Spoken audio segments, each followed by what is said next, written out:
For 5 decades, Colombia has been at war with Marxist insurgents. Fighting can erupt at any time throughout the scattered war zones. But that doesn't stop an intrepid messenger of peace. Here, actors portray missionary Russell Stendhal on one of his missions in the film La Montaña, The Mountain.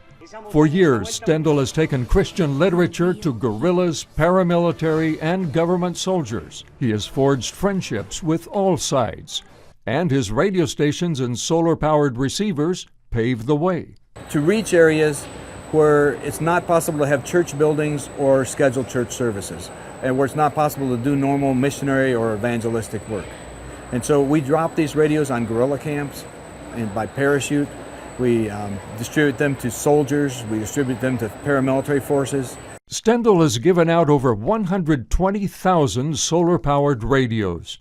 Former journalist Dario Silva has followed the conflict for years.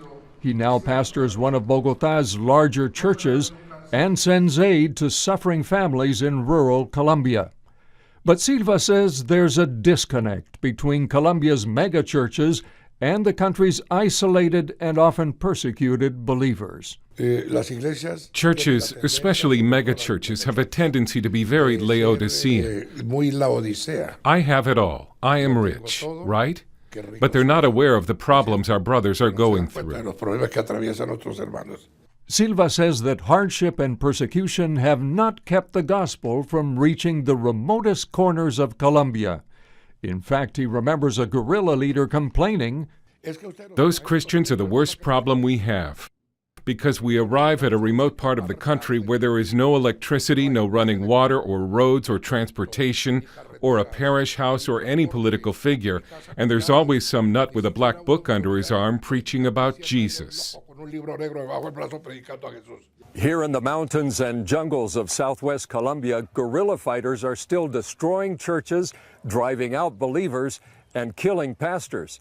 Open Doors International says that more pastors have been killed here in Colombia than in any other democratic nation on earth. This area was home to Helmer, a FARC guerrilla commander known as Comandante Jerónimo.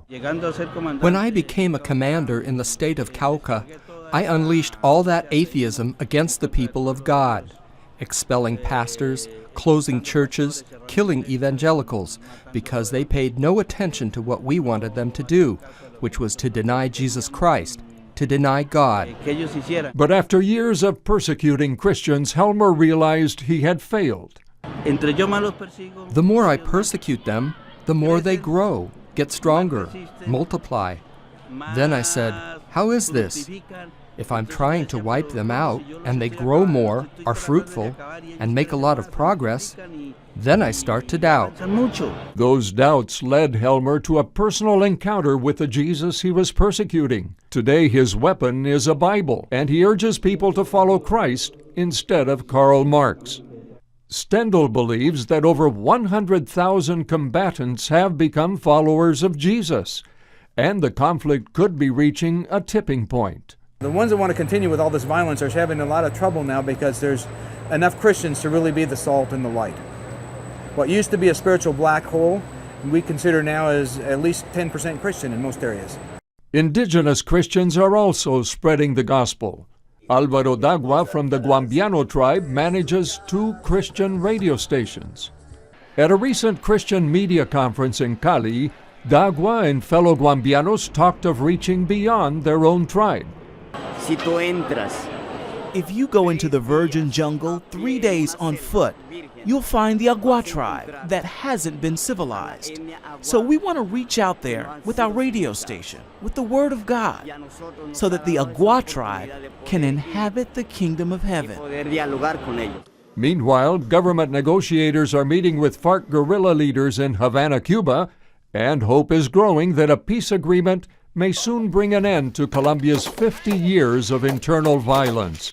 But regardless of the outcome, evangelists, radio, and literature are spreading peace in the nation's conflict zones, one changed life at a time.